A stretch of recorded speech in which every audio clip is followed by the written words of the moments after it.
एक लकड़हारा और कुल्हाड़ी की कहानी। हेलो दोस्तों, आप सभी का फिर से एक स्वागत है हिंदी स्टोरी लाइफ में। आपको एक लकड़हारा और कुल्हाड़ी की कहानी बता रहा हूं, जिसे पढ़ने के बाद आपकी ऊर्जा पहले से काफ़ी बढ़ जाएगी।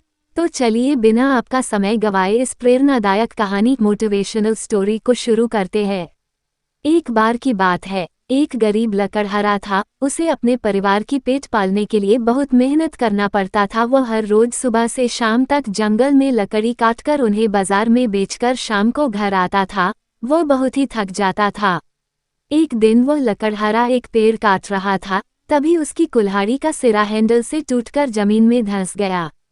लकड़हारा बहुत क्रोधित हुआ हो गया और श्राप देने लगा, भगवान को कोसने लगा कि है भगवान, हमेशा मेरे साथ ही ऐसा क्यों होता है। लकड़हारा उदास होकर नीचे जमीन पर बैठ गया।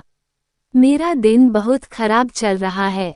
लकड़हारा की बातें सुनकर एक बुद्धिमान वृद्ध महिला प्रकट हुई। आप इतना गुस्सा क्यों कर रहे हैं? उस महिला ने पूछा। लकड़हारे ने उत्तर दिया, मेरी कुल्हाड़ी का सिर हैंडल से टूट गया और जमीन में धंस गया। अब मुझे घर जाकर दूसरा लेना पड़ेगा। मेरे पास इतनी पैसा नहीं, मैं नया कुल्हाड़ी कैसे खरीदूंगा? बुद्धिमान महिला ने कहा, इतना क्रोधित मत होइए, ये बस एक छोटा सा परेशानी है। आप अभी भी अपनी ज़रूरत की लकड़ी प्राप्त कर सकते हैं। बस उन सभी समयों के बारे में सोचें जब आप अतीत में सफल हुए हैं।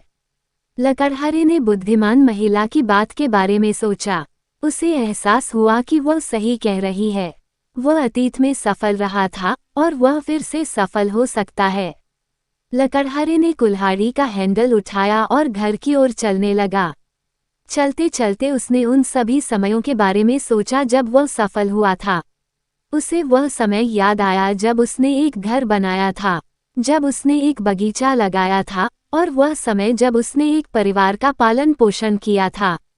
लकड़हारा मुस्कुराया। उसे एहसास हुआ कि वह एक सक्षम व्यक्ति है और वह किसी भी बाधा को पार कर सकता है। इस कहानी की सीख, असफलताओं से कभी निराश मत होना। अपनी पिछली सफलताओं को याद रखें और किसी भी चुनौती से पार पाने की अपनी क्षमता पर विश्वास करें। अगर आप जीवन में कभी नहीं मानते हैं तो आप बहुत कुछ हासिल कर सकते हैं।